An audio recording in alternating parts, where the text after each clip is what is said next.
पिछले वीडियो में हम लोगों ने साना साना हाथ जोड़ी में देखा था कि लेखिका मधु काकड़िया सिक्किम की राजधानी गैंगटॉक से युमथांग के लिए निकल पड़ती है और वह गैंगटॉक से यात्रा करते हुए कभी लॉन्ग स्टॉक तक पहुंच जाती है। इस वीडियो में इससे आगे रफ्ता रफ्ता हम ऊंचाई की ओर बढ़ने लगे। बाजार, लोग और बस्तियां पीछे छूटने लगे। अब परिदृश्य से चलते चलते स्वेटर बुनती नेपाली युवतियां और पीठ पर भारी भरकम कार्टून ढोते बौने से दिखते बहादुर नेपाली ओझल हो रहे थे। अब नीचे देखने पर घाटियों में ताश के घरों की तरह पेड़ पौधों के बीच छोटे छोटे घर दिखाई दे रहे थे। हिमालय भी अब छोटी छोटी पहाड़ियों के रूप में नहीं वरन अपने विराट रूप एवं वैभव के साथ सामने आने वाला था। ना जाने कितने दर्शकों, यात्रियों और तीर्थाटनियों का काम्य हिमालय, पल पल परिवर्तित हिमालय। व्याख्या। लेखिका मधु काकड़िया कहती है कि धीरे धीरे हमारी गाड़ी और ऊपर की ओर जाने लगी। शहर की भीड़, दुकानें और घर अब पीछे छूट रहे थे। जिन सुंदर लड़कियों को हम स्वेटर बुनते देख रहे थे और जो मजदूर अपनी पीठ पर भारी सामान ढो रहे थे, वे सब अब दिखाई नहीं दे रहे थे। इसका मतलब है कि वे अब गंगटॉक शहर से आगे निकल चुके थे, जहां का जनजीवन अलग था। नीचे देखने पर पहाड़ की घाटियों में पेड़ पौधों के बीच छोटे छोटे घर ऐसे दिख रहे थे जैसे ताश के पत्तों से बने घर हो।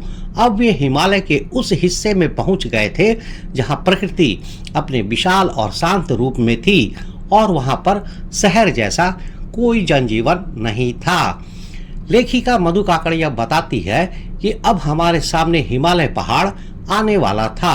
यह छोटी छोटी पहाड़ियों जैसा नहीं बल्कि अपने बड़े और शानदार रूप में दिखाई देने वाला था।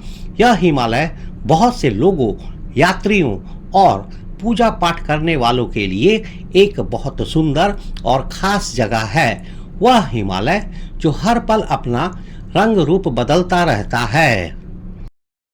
और देखते देखते रास्ते वीरान, सकरे और जलेबी की तरह घुमावदार होने लगे थे।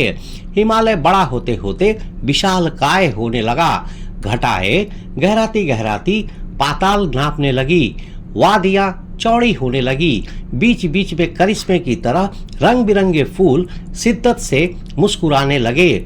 उन भीमकाय पर्वतों के बीच और घाटियों के ऊपर बने संकरे कच्चे पक्के रास्तों से गुजरते यूं लग रहा था जैसे हम किसी सघन हरियाली वाली गुफा के बीच हिचकोले खाते निकल रहे हो।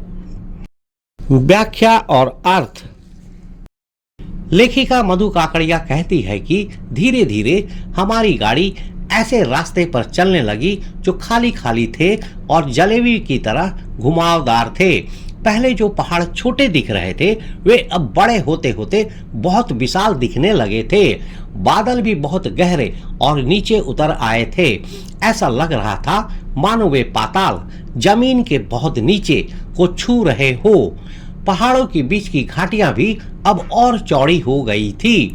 इसका मतलब है कि जैसे जैसे लेखिका की गाड़ी ऊंचाई की ओर बढ़ रही थी, उन्हें हिमालय का असली और विशाल रूप दिखाई देने लगा। जो पहाड़ दूर से छोटे और साधारण लग रहे थे, वे अब पास आने पर बहुत बड़े और भव्य दिखाई देने लगे थे। यह बदलाव केवल पहाड़ों तक ही सीमित नहीं था। बादल भी इतने नीचे आ गए थे कि ऐसा लग रहा था मानो वे पहाड़ों और घाटियों को छू रहे हो। यह नजारा मैदानी इलाकों के बिल्कुल विपरीत था। इसके साथ ही पहाड़ों के बीच की घाटियां भी अब और ज्यादा चौड़ी और गहरी दिखाई दे रही थी। यह पूरा दृश्य लेखिका को हिमालय के विशाल होने का एहसास करा रहा था, जो शहर के नजारे से एकदम अलग था। इन सब के बीच रंग बिरंगे फूल ऐसे खिले हुए थे जैसे कोई जादू हो गया हो और वे मुस्कुरा रहे हो। हम इतने बड़े बड़े पहाड़ों और गहरी घाटियों के बीच से कच्चे पक्के रास्तों से गुजर रहे थे। ऐसा लग रहा था कि हम किसी बहुत हरी भरी गुफा के बीच से हिचकोले खाते निकल रहे हो। इस बिखरी असीम सुंदरता का मन पर यह प्रभाव पड़ा कि सभी सैलानी झूम झूम कर गाने लगे, सुहाना सफर और ये मौसम हंसी। पर मैं मौन थी, किसी ऋषि की तरह शांत थी। मैं चाहती थी कि इस सारे परिदृश्य को अपने भीतर भर लूं, पर मेरे भीतर कुछ बूंद बूंद पिघलने लगा था। जीप की खिड़की से मुंडकी निकाल निकाल मैं कभी आसमान को छूते पर्वतों के शिखर देखती, तो कभी ऊपर से दूध की धार की तरह झरझर गिरते जल प्रपातों को, तो कभी नीचे चिकने चिकने गुलाबी पत्थरों के बीच इठला इठला कर बहती चांदनी की तरह कौद मारती बनी ठनी तीस्ता नदी को। सिलीगुड़ी से ही हमारे साथ थी यह तीस्ता नदी, पर यहाँ उसका सौंदर्य पराकाष्ठा पर था। इतनी खूबसूरत नदी मैंने पहली बार देखी थी। मैं रोमांचित थी, पुलकित थी, चिड़िया के पंखों की तरह हल्की थी। व्याख्या और अर्थ। लेखिका मधु काकड़िया कहती है कि वहाँ की बहुत सारी सुंदरता देखकर साथ के बाकी सभी यात्री बहुत खुश हो गए। वे सब मिलकर जोर जोर से एक गाना गाने लगे, सुहाना सफर और ये मौसम हंसी। परंतु लेखिका चुप थी। वह किसी महात्मा की तरह बहुत शांत थी। वह चाहती थी कि इस सारी सुंदरता को अपनी आंखों और मन में भर ले। वह अपनी गाड़ी की खिड़की से बाहर सिर निकाल निकाल कर कभी ऊंचे ऊंचे पहाड़ों की चोटियों को देखती, तो कभी ऊपर से दूध की तरह गिरते हुए झरनों को। वह नीचे चिकने और गुलाबी पत्थरों के बीच से धीरे धीरे बहती हुई तीस्ता नदी को भी देख रही थी। वह नदी चांदी की तरह चमक रही थी और बहुत सुंदर लग रही थी। यह नदी सिलीगुड़ी से ही उनके साथ चल रही थी। मतलब है कि जब लेखिका ने अपनी यात्रा सिलीगुड़ी से शुरू की, तभी से तीस्ता नदी भी उनके रास्ते के साथ साथ बह रही थी। लेकिन यहाँ पर वह सबसे ज्यादा खूबसूरत लग रही थी। इतनी सुंदर नदी उन्होंने पहली बार देखी थी। वह बहुत खुश और उत्साहित थी। उन्हें ऐसा लग रहा था जैसे वह चिड़िया के पंखों की तरह हल्की होकर हवा में उड़ रही हो। मेरे नगपति मेरे विशाल। मैंने हिमालय को सलामी देनी चाहिए कि तभी जीप एक जगह रुकी। खूब ऊंचाई से पूरे वेग के साथ ऊपर शिखरों के भी शिखर से गिरता फेन उगलता झरना। इसका नाम था सेवन सिस्टर्स वाटरफॉल। फ्लैश चमकने लगे। सभी सैलानी इन खूबसूरत लम्हों की रंगत को कैमरे में कैद करने में मशगूल थे। आदिम युग की किसी अभिशप्त राजकुमारी सी मैं भी नीचे बिखरे भारी भरकम पत्थरों पर बैठ झरने के संगीत के साथ ही आत्मा का संगीत सुनने लगी। थोड़ी देर बाद ही बहती जलधारा में पांव डुबोया तो भीतर तक भीग गई। मन काव्यमय हो उठा। सत्य और सौंदर्य को छूने लगा। जीवन की अनंतता का प्रतीक वह झरना। उन अद्भुत अनूठे क्षणों में मुझ में जीवन की शक्ति का एहसास हो रहा था। इस कदर प्रतीत हुआ कि जैसे मैं स्वयं भी देश और काल की सरहदों से दूर बहती धारा बन बहने लगी हूँ। भीतर की सारी तामसिकताएं और दुष्ट वासनाएं इस निर्मल धारा में बह गई। मन हुआ कि अनंत समय तक ऐसे ही बहती रहूं, सुनती रहूं इस झरने की पुकार को। पर जितेन मुझे ठेलने लगा। आगे इससे भी सुंदर नजारे मिलेंगे। व्याख्या और अर्थ। लेखिका अपनी आगे की यात्रा में सेवन सिस्टर वाटरफॉल के पास सेवन सिस्टर वाटरफॉल के पास पहुंचती है। लेखिका मधु काकड़िया कहती है कि वह मन ही मन हिमालय को सलाम करते हुए कहती है, मेरे नगपति नगर, मेरे विशाल। तभी अचानक उनकी गाड़ी एक जगह रुक गई। वहां एक बहुत ऊंचाई से झरना गिर रहा था। वह इतना तेजी से गिर रहा था कि उसके पानी से झाग बन रहा था। इस झरने का नाम था seven sisters waterfall. Seven sisters waterfall. जैसे ही गाड़ी रुकी, सभी लोग अपनी अपनी तस्वीरें लेने लगे। फ्लैश चमकने लगे। सब लोग उस सुंदर पल को अपने कैमरे में कैद करना चाहते थे, लेकिन लेखिका चुपचाप बैठी रही। वह झरने की आवाज सुन रही थी जो उन्हें संगीत जैसी लग रही थी। उन्होंने नीचे बिखरे हुए बड़े बड़े पत्थरों पर बैठकर झरने को देखा। कुछ देर बाद उन्होंने बहते हुए पानी में अपने पैर डाले। पानी इतना ठंडा था कि उनका पूरा मन भीग गया। उनका मन खुशी से भर गया। लेखिका को ऐसा लगा कि वह खुद भी उस बहते हुए पानी की तरह बन गई है। उन्हें लगा कि उनके अंदर की सारी बुराइयां और बुरी बातें उस साफ पानी में बह गई है। उनका मन हुआ कि वह हमेशा के लिए ऐसे ही बहती रहे और झरने की आवाज सुनती रहे। लेकिन तभी उनके गाइड जितेन ने उन्हें आगे चलने के लिए कहा। उसने बताया कि आगे और भी ज्यादा सुंदर जगहें मिलेंगी। तो आइए देखते हैं कि क्या ड्राइवर और गाइड, जिसका नाम जितेन नॉर्गे था, उसने सच में कहा था कि आगे और भी ज्यादा सुंदर जगह मिलेगी, या वह सिर्फ जल्दी करने के चक्कर में ऐसा कह रहा था। अनमनी सी मैं उठी। थोड़ी देर बाद ही फिर वही नजारे, आंखों और आत्मा को सुख देने वाले।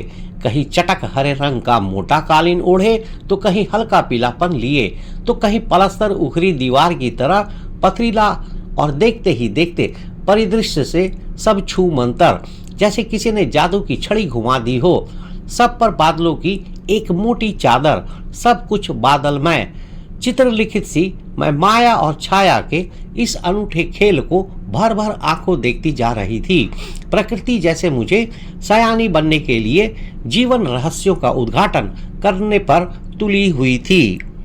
व्याख्या और अर्थ। लेखिका सेवन सिस्टर्स वाटरफॉल से युमथांग के बाद की यात्रा को जारी रखती है। लेखिका मधु काकड़िया एक बार फिर अपनी मस्ती में आगे बढ़ने लगी। कुछ देर बाद उन्हें फिर से वही सुंदर नज़ारे दिखाई देने लगे, जिन्हें देखकर उनकी आंखें और मन बहुत खुश हो रहा था। कहीं पहाड़ एकदम गहरे हरे रंग के कालीन की तरह दिख रहे थे, कहीं उनका रंग हल्का पीलापन लिए हुए था, और कहीं वे ऐसे लग रहे थे जैसे किसी दीवार का प्लास्टर उखड़ गया हो और सिर्फ पत्थर ही दिख रहे हो। लेकिन देखते ही देखते सारे नज़ारे गायब हो गए।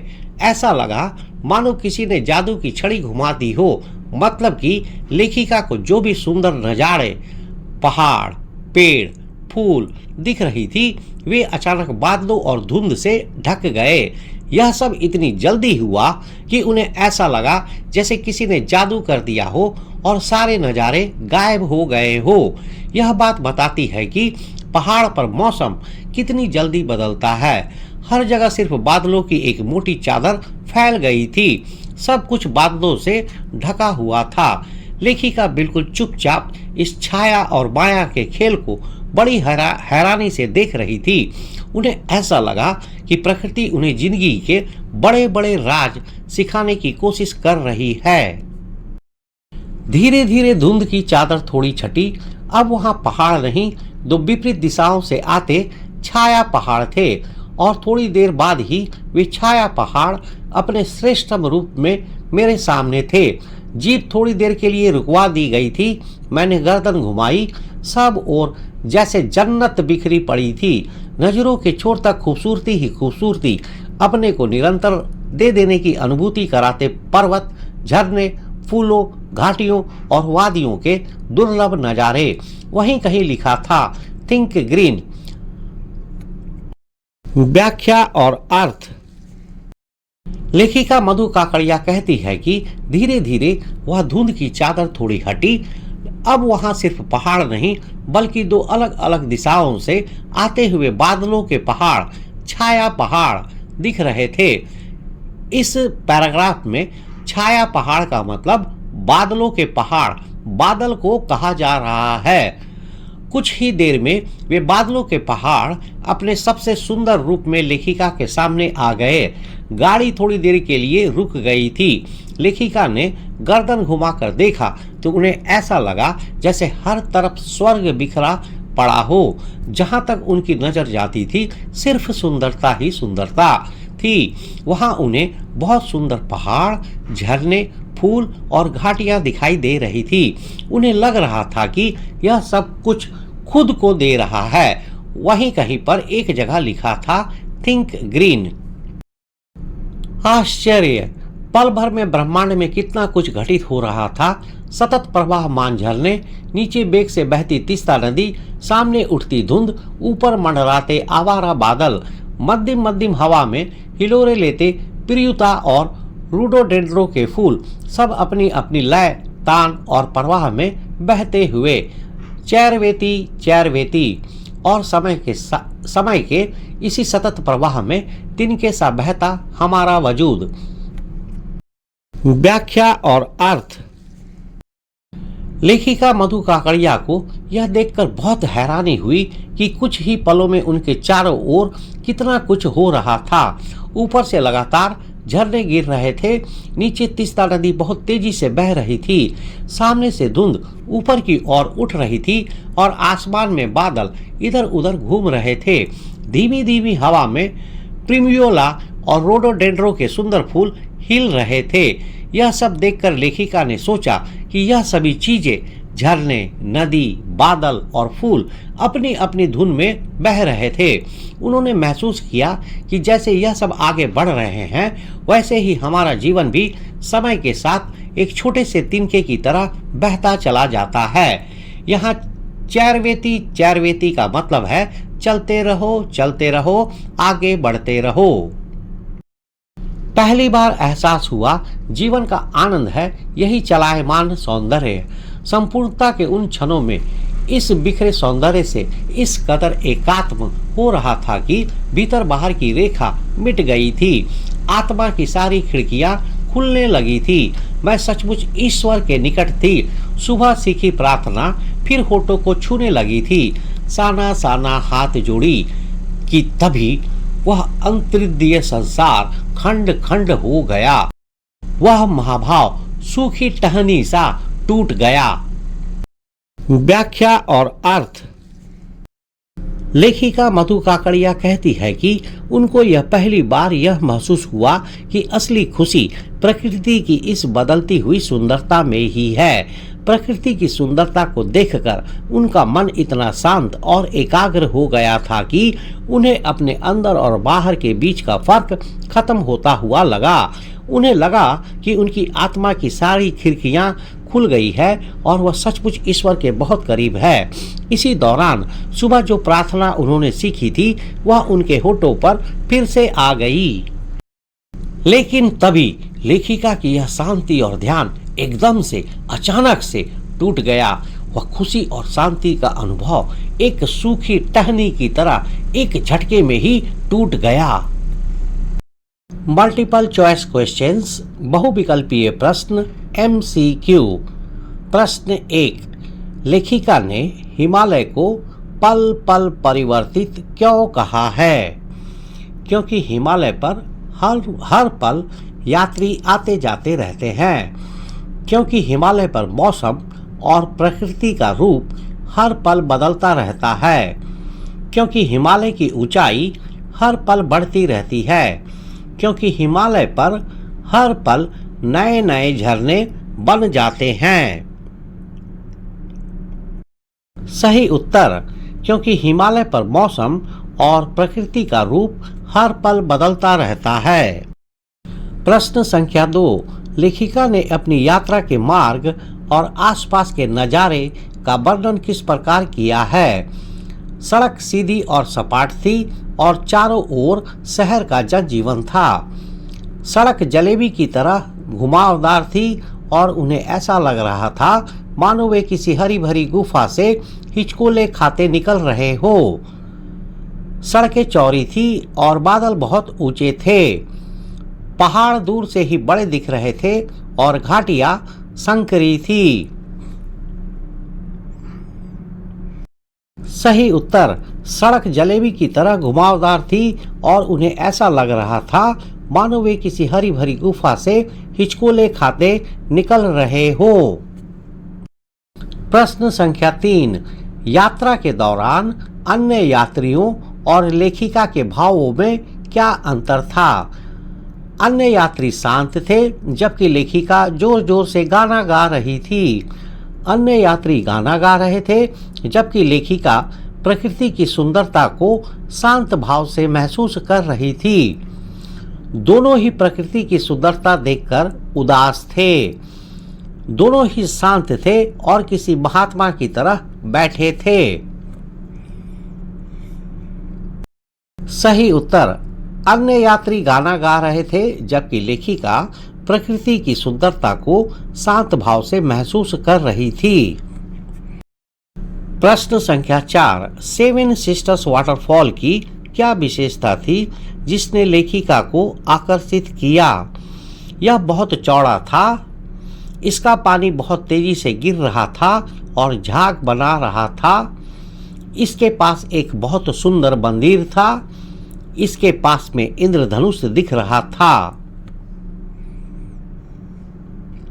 सही उत्तर। इसका पानी बहुत तेजी से गिर रहा था और झाग बना रहा था। प्रश्न संख्या 5। लेखिका के मन को सबसे ज्यादा शांति और एकाग्रता कब महसूस हुई? जब उन्होंने फूलों से भरी घाटियां देखी, जब उन्होंने बहते पानी में पैर डाले, जब उन्होंने गाइड जितेन से बात की, जब उन्होंने अन्य यात्रियों को गाते हुए सुना। सही उत्तर। जब उन्होंने बहते पानी में पैर डाले। प्रश्न संख्या 6। लेखिका के अनुसार प्रकृति की सुंदरता में उन्हें क्या महसूस हुआ? अपने अंदर और बाहर के बीच का फर्क खत्म होता हुआ, जीवन में केवल दुख ही दुख है, जीवन में केवल खुशी ही खुशी है, मानव जीवन प्रकृति से बिल्कुल अलग है। सही उत्तर। अपने अंदर और बाहर के बीच का फर्क खत्म होता हुआ। तो अगले वीडियो में हम लोग देखेंगे कि ऐसा क्या हुआ कि लेखिका मधु काकड़िया की यह शांति, खुशी और ध्यान का अनुभव एक सूखी टहनी की तरह एक झटके में ही टूट गया। क्या उन्होंने कुछ और देख लिया या उनके साथ कोई ऐसी घटना हुई जिसने उनकी पूरी यात्रा को ही बदल दिया? तो आज के वीडियो में इतना ही। नेक्स्ट वीडियो में हम लोग मधु काकड़िया की इस सिक्किम की यात्रा को आगे जारी रखेंगे। तो मिलते हैं नेक्स्ट वीडियो में। तब तक के लिए थैंक यू, धन्यवाद, जय हिंद।